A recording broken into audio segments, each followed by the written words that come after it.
Здравствуйте, вы смотрите программу о лучшей футбольной команде на планете Земля. А лучше она, потому что наша. В эфире ФК Уфа «Наша команда». И в студии Жанна Байрашева и Артем Кочешев.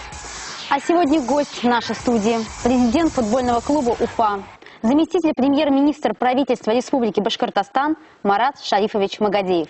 Здравствуйте. Добрый день. Добрый вечер, Марат Шарифович. Стало уже доброй традицией, что мы итоги какого-то определенного отрезка подводим вместе с вами. Вот сегодня не исключение. Сегодняшняя программа заключительная в уходящем 2014 году. И поэтому первый вопрос, конечно, самый главный. Довольны ли вы тем местом, 11-м, которое занимает Уфа по итогам 17 туров премьер-лиги? Тем местом? Вообще, давайте мы чуть-чуть пошире поставим вопрос, довольны ли мы сегодняшним состоянием футбола в республике, достижением команд нашей системы, входящих в клуб. Конечно же, конечно, ответ несомненен, он лежит на поверхности. Самое главное наше достижение, что мы, вопреки, а не благодаря, вышли в премьер-лигу. Это был большой спортивный подвиг, хотя никто этого не ждал. И, честно сказать, я думаю, что не всем это доставило удовольствие за пределами нашей республики, но мы это сделали. Сейчас клуб двигается очень поступательно. Результаты, я считаю, что неплохие. Цели и задачи, которые мы ставили перед клубом в начале сезона, они выполняются. Команда состоялась. Я ни одной не покривлю душой, ни в одной игре не было стыдно за нашу команду. Даже сгорели 5-0, но мы бились. И, скажу, попали только потому, что мы хотели сыграть как гранты, как высокие мастера, но нас поставили, скажем, на место, дали урок мастерства, и мы его понимаем правильно. И даже в тех играх, когда мы проигрывали топ-командам, «Зениту», «Динамо», «Спартаку», мы бились. Недавно был опрос российский, где выбирали лучших футболистов России. И из них попали Халк и Матьё Буэна. И там был же Давид Юрченко. А вопрос следующий у меня какого характера? Да, он еще есть. Как вы сами относитесь к феноменальной игре Давида, показанной в этом сезоне? Не боитесь ли вы его перехвалить? А самое главное, не боитесь ли вы его потерять? Почему? Потому что мы прекрасно понимаем, что хороших игроков... Начнем сначала. Правильный вопрос. Я хотел тоже об этом сказать, что если на уровне игроков сборной Бразилии, Франции, Голландии, вы чувствуете? Мы очень хорошо чувствуем. Наш вратарь становится в их ряды, попадает в сборную, символическую. Это, конечно, очень хороший результат. Очень. Он, да, тяжело входил в сезон, была конкуренция, но встав в ворота, он до сих пор его место не отдает. И это очень здорово. И причем по игре. Он иногда такие чудеса творит. Я считаю, что это реально. Ведь можно субъективно судить одному-двум человекам, да, а когда общее мнение, это, конечно же, объективный результат. Второе. Перехвалить. Вы знаете, об этом тоже можно будет потом поговорить. Можно, наверное, перехвалить 17-летнего, 18-летнего мальчишку, который научился кое-как там с мячом работать, и что-то у него получилось, и он уже подумал, что все, я поймал Бога за бороду, теперь у меня все получилось. А когда человеку уже под 30, когда он уже поездил, поработал в различных клубах, и не везде удачно, как в Уфе, я думаю, что он вообще очень спокойный, очень такой адекватный, объективный, хотя с юмором парень, с ним приятно общаться. Я думаю, что вот эта звездность в таком возрасте ему не грозит. Боимся ли мы его потерять? Ну, наверное, сейчас скауты, руководящий состав каких клубов, мы знаем об этом, интересуются Давидом, но это ему решать. Если, допустим, его будут приглашать в топ-клубы российского чемпионата, то, конечно же, здесь надо принимать, наверное, взвешенные, правильные решения. Но мне бы все-таки хотелось, чтобы он играл в Уфе. Нам бы всем этого бы хотелось. Приглашался в сборную России. Ну, это идеальная версия, на самом деле. Я лишь хочу напомнить, что, кстати, Давид сыграл свою первую игру в премьер-лиге в составе Уфы сразу же после того, как принял приглашение нашей программы прийти сюда в студию. Да. И очень благодарил нас, кстати, после этого матча. Вот пришел... Я тоже пойду за какую-нибудь команду сейчас сыграю. А вот наша молодежная команда на данный момент лишь на 15 месте. Это повод задуматься о подготовке резерва? Ну, наша молодежная команда, это, скажем так, это наше следствие. А причины они в тех годах. Для своего уровня, для своего возраста, да, они становились там призерами чемпионата России в своем дивизионе. Хорошие ребята, вопросов нет. Но школа, подготовка ребят в школах ЦСКА, Динамо, Спартака, Зенита. И наша, она, конечно, значительно, причем значительно отличается. Как-то пару лет тому назад, опять же, в нашей передаче показывали подготовку вот этой команды. Зима в парке в Затоне. Ребята на снегу играют мяч. Ну, это результат. Но 94-й год все, выработался. На следующий год уже должен играть 95-й. Я считаю, и мы уже вводим, мы уже в этом году должны в основном выводить 95-й, 6-й, может и 7-й год. И тогда мы должны готовить уже будущий дубль. А ребята уже на следующий год должны искать уже команды в профессиональном футболе или где-то. Ну, это жизнь. Мы от этого никуда не уйдем. Кто-то останется в составе, кто-то, может, поедет в другие клубы, чтобы те годы, которые они играли в футбол, они не пропали даром. Поэтому сегодня требовать каких-то высоких мест, это будет, наверное, постановочно неправильно. Ребята играют. Опять ребята играют, бьются, выходят. Но мастерство есть мастерство. Ну, тут надо объективно говорить. Марат Шарифович, чувствуете ли всплеск интереса, столь ожидаемый нами, к футболу в республике после выхода Уфы в премьер-лигу? Конечно же. Интерес значительно возрос. Я могу это вот по нескольким своим личным, скажем, ощущениям. К сожалению, трансляции игр вызывают очень большие вопросы. Если бы мы показывали игры с той же Москвы, с Питера, с Краснодара, скажем, конечно же, эта аудитория была бы значительно шире. Потому что болельщиков в республике очень много. Но так как мы сегодня вынуждены только в нашем футболе, и то не всегда там с переносами идет, конечно же, это очень мешает пропаганде футбола, нашего клуба, скажем, увеличению количества болельщиков. После игр или во время игр мне очень много звонков от друзей, знакомых с республики поступает, особенно после игр успешных. Ну и даже, ведь статистика, ее не обманешь, если в прошлом году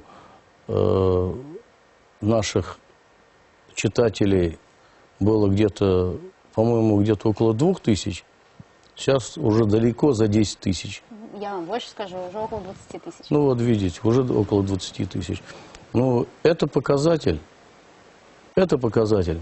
Но мы сейчас работаем над перспективой увеличения постоянного состава наших болельщиков.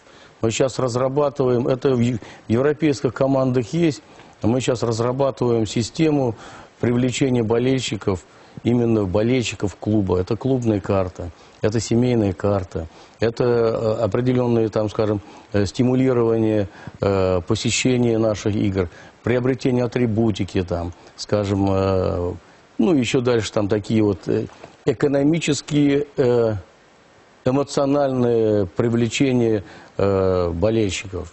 Ну, надо сделать, чтобы футбол стал семейным видом спорта. И мы вот сейчас очень внимательно и настойчиво работаем.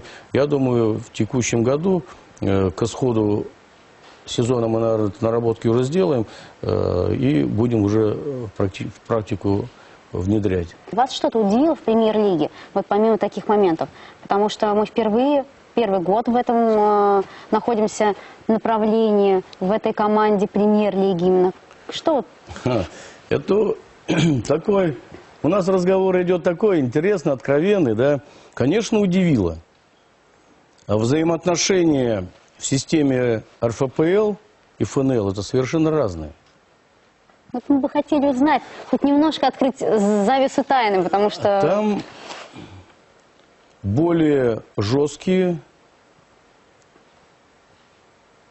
отношения между клубами и по отношению к клубам. Вот мы сначала, конечно, восторгались нашим результатом, а потом, вращаясь в этой среде, мы стали понимать, что мы-то многими воспринимаемся как клуб-выскочка, а это не во всякой среде воспринимается правильно.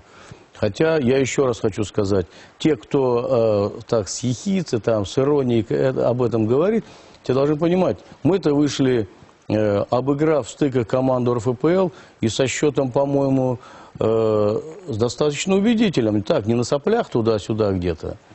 Поэтому здесь надо воспринимать результат стыка как состоявшийся, свершившийся факт. Точка. Или даже восклицательный знак. И нас надо принимать в команду, в семью, как равных, а не относиться вот так где-то так к младшим братьям, да? Да, мы провинциальная команда, которая первый раз вышла, но мы вошли в эту среду. А когда именитые комментаторы, после, вот вспомните эту игру с Арсеналом, да? Оленичев комментирует результат игры и говорит, вот там поле, то все. Это его поле. Мы на его поле играли. Он оценивает отрицательное качество поля. Это воспринимается, передача это 90+, ведущими там такие сидят маститые мастера, нормально. А когда Игорь Колыванов начинает комментировать, говорит, что да, поле в поле, один из комментаторов, ведущий, говорит, и это, говорит, главный тренер команды, которая вообще не имеет поля. Но это вообще, я считаю, что это бестактно, во-первых, да? Это бестактно, если это мягко я скажу, да? И он прекрасно ведь знает, почему. Причины знает. Он должен был сюда на игру со «Спартаком» приехать, но у него не получилось, да? Потому что мы уехали в Пермь. Но надо понимать, что мы втащили в большую семью футбола огромный регион. Один из ведущих регионов Российской Федерации, это Республика Башкортостан, где экономические возможности, организационные возможности позволяют футбол развивать и дать стране новую территорию, новый субъект. А если мы так будем относиться, то это, конечно же, ну, это неправильно. Стадион, вот он на выходе. Мы видим базу. Более того, мы сейчас на стадионе, ведь там параллельно строится 2 поля, тренировочное поле. Это, опять же, увеличит количество занимающихся в наших школах. А количество, оно по закону философии все равно когда-либо перейдет в качество. Сейчас ведь мы о большом футболе все время, да? Я чуть-чуть опущусь на уровень республики. Наша задача не просто играть в премьер-лиге, а при игре в премьер-лиге показывать тем же мальчишкам, тем же руководителям районов, городов о том, что это нужно, это важно и это можно делать. И мы сейчас работаем над тем, чтобы в каждом городе, в каждом районном центре были поля. Чтобы мальчишки играли в футбол, хоккей, волейбол. Не все станут чемпионами. Но это не цель. Это не цель, это не сама цель, то есть. А цель это же более, скажем, такая социальная задача. Марат Шарипович, недавно была принята новая формула лимита на легионеров 10+15. Для наших телезрителей объясняю, что 10 легионеров максимум в заявке клуба может быть на сезон. Как отнеслись вот к этому решению? Здесь у меня, знаете, очень двойственное впечатление. Чисто на, может быть, псевдопатриотическом плане у меня как-то внутри против. Но, опять же, учитывая цена-качество, да, и наш нынешний вот результат, наш нынешний подход, я его поддерживаю. Я его поддерживаю, потому что результат нашей работы руководства нашего клуба позволило сегодня привлечь с чемпионатов Европы таких не футбольных грантов, да, таких замечательных игроков, о которых мы говорили. Марсиню, Ханжич, Боревич. Сейчас вот у нас еще, наверное, выйдет болгарин, он на просмотре. Фримпонг, в конце концов. Ну, Фримпонг, да, это наш шедевр. Вот это, но когда говорят о нижнем, ну, потолок нижний не может быть, да? А нижней граница цены, ну, это меня вызывает очень большие вопросы. Очень большие вопросы. Опять же, вот то, что мы говорили, это команда топ, которая имеет бюджет от и до горизонта, и те, кто живет по средствам. Конечно же, команды, которые живут по средствам, они, я думаю, не будут приветствовать такой подход. Нельзя качество рублем только измерить. А какие проблемы сейчас есть у массового футбола в республике в нашей? Две основных проблемы. Это отсутствие тренеров и отсутствие полей. Желающих было и есть, и будет очень много. Даже когда мы начали играть в ФНЛ, когда стали приезжать симпатичные, интересные команды, типа Балтика там, или, ну, резко увеличилось количество зрителей и сразу увеличилось количество детей. Родители пошли в футбол. И когда проводили это как проект «Приведи с собой ребенка», насколько мне помнится, порядка 70% желающих записаться в секции, это была секция футбола.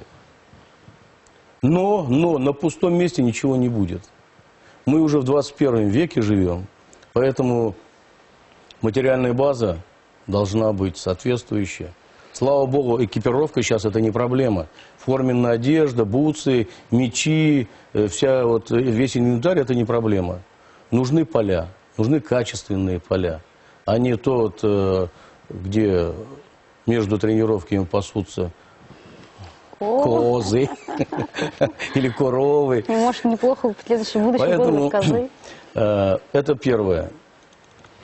Ну и опять же тренерский состав. Не надо, может быть, на меня обижаться, но я должен это сказать.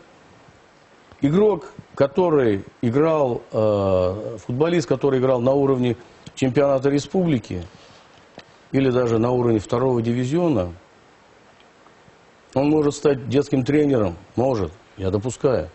Но для этого, по крайней мере, надо получить соответствующее образование. Тактическое, педагогическое, понимаете?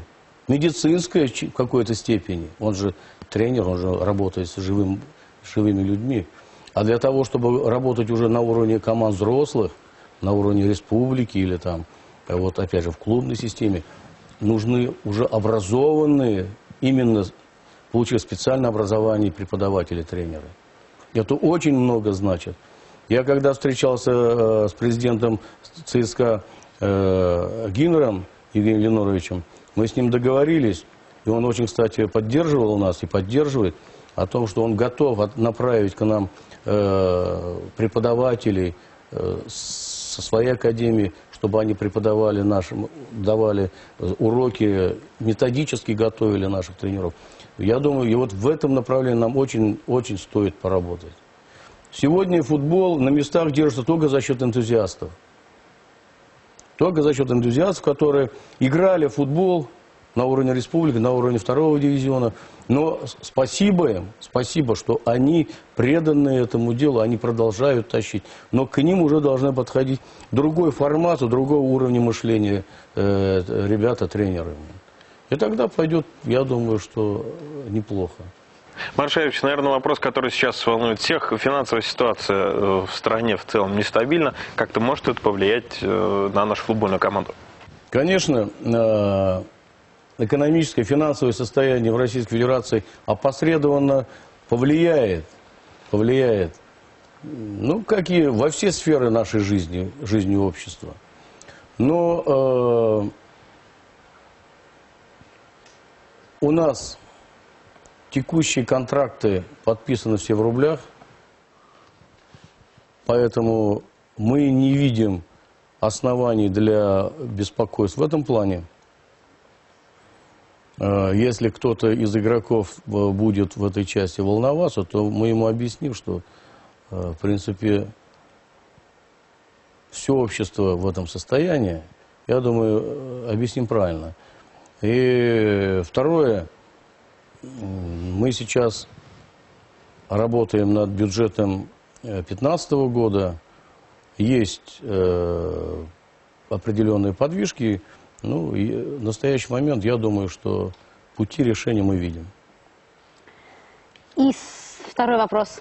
Он очень важен для, думаю, многих болельщиков, для нас всех здесь вместе сидящих. Где Уфа будет проводить домашние матчи весной? Увидим ли мы все-таки в Уфе такие команды, как «Спартак»? В 2015 году мы увидим в Уфе команды и «Спартак», и все остальные. Здорово, Ответил? Я очень рада, да. Правильно, да? То есть они будут если дома... серьезно, да, то у нас, к сожалению, мы предполагаем, Всевышний располагает, и погодные условия, наступившие резко зимние условия осенью этого года не позволили нам выполнить то плановое задание по реконструкции, то есть по строительству стадиона. И отдельно именно специфические моменты, они были перенесены. И сейчас мы втянулись, но уже не успевали по объективным причинам решить с полем. Поэтому мы потеряли месяц и потеряем месяц весной.